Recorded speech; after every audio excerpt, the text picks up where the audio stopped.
Welcome to another EPRA Take 5. Our guest today is Andy Shkolnik of SD Myers. Andy was always my go-to person at SD Myers whenever I had subject matter that I wanted to go into. He's also one of the best teachers that I've ever sat under his teaching. But welcome, Andy. It's good to have you today. Thank you. So here's my question for you.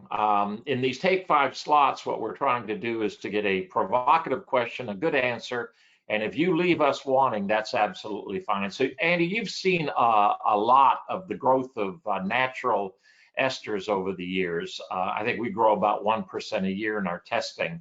But so what are some of the reasons that you think for this increasing popularity of natural esters? And some of the important points when you talk about laboratory testing for natural esters? Sure, no problem, Alan. You're right, natural esters have increased in popularity a lot over the last 20 years. They've been on the market about 20 years. And currently what we see in our lab is about roughly 10% of the samples are natural esters. So that's a lot more than we used to see. There's a handful of reasons why they're attractive to transformer owners. One of them is the fluids are biodegradable. That makes sense because they're made of vegetable oil, whether it be soybean oil or some other vegetable oil. So they're pretty readily biodegradable. So that's an attractive safety feature when you're thinking about potential spills and cleanup and that kind of thing. Another thing is they are what's known as a less flammable fluid, meaning they have a fire point of at least 300 Celsius and typically somewhere around 350 Celsius. So that's a nice fire safety advantage, whether it be for just a transformer sitting out somewhere or to enable it to be put somewhere indoors where you couldn't use a mineral oil filled transformer. Another thing that makes them attractive is they will dissolve more moisture than traditional mineral oil, and they will slowly react with and consume that moisture.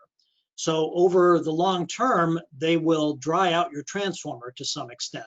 So that's, an attractive characteristic. Also, they can be run, if it's a transformer designed for FR3, they can be run at a higher temperature and a higher load than a similar mineral oil filled transformer. So that is an advantage as well. Or if you don't run them hotter than you would have a mineral oil filled transformer, the paper insulation will last longer and thus your transformer will last longer. So those are some good reasons why they've been increasingly popular.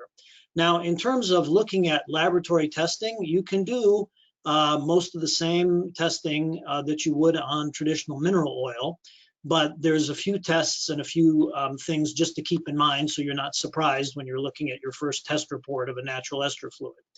One of them is the acid number. Now, I had talked about that reaction where the natural ester fluid will consume the moisture. When it does so, it has a byproduct of long chain weak acids. That's important. They don't attack the paper insulation the way regular acids do in mineral oil.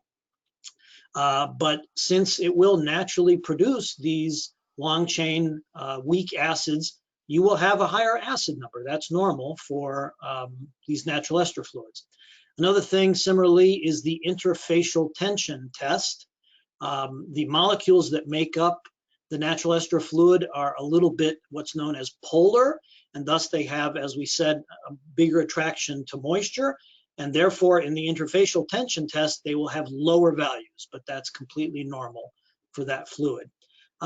Similarly, on the liquid power factor, that will tend to be higher than in traditional mineral oil, simply partially because of the acids that we've talked about that it will make. Those will raise the liquid power factor, and also because of the polar nature that we've talked about.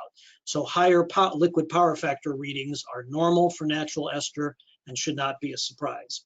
The other thing that we've already mentioned is the Carl Fisher moisture test. Natural ester fluids will dissolve much more moisture than traditional mineral oil. Just as an example, if we're talking about room temperature, traditional mineral oil will dissolve up to about 50 parts per million, while natural ester fluid at room temperature will dissolve somewhere around 1,000 parts per million of moisture. So just Wow. for an example, at room temperature, natural ester fluid will dissolve 20 times the moisture that traditional mineral oil will.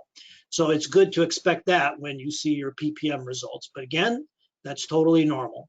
And finally, in terms of dissolved gas analysis, many natural ester fluids will make a little bit of ethane, that's C2H6, when they are newly in service. So perhaps in the first 5 years of service or something like that, you might see an increase in ethane. We're most familiar with Cargill's FR3 product because that's the most popular. And from what we've seen in the first few years, your ethane will go up a few hundred parts per million and then level off.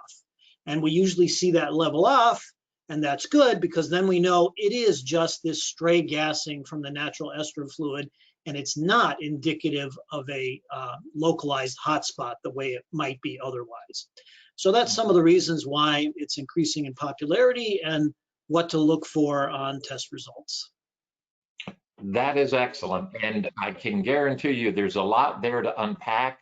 And so we will be unpacking these in different episodes. I'm inviting you right now to one of our panelists in upcoming months.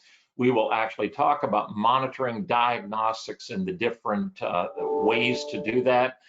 One of the tried and true ways, of course, is a lab test, and that's what you do, and that's what you've just described. Thank you so much. We appreciate it, Andy. My pleasure. Thank you.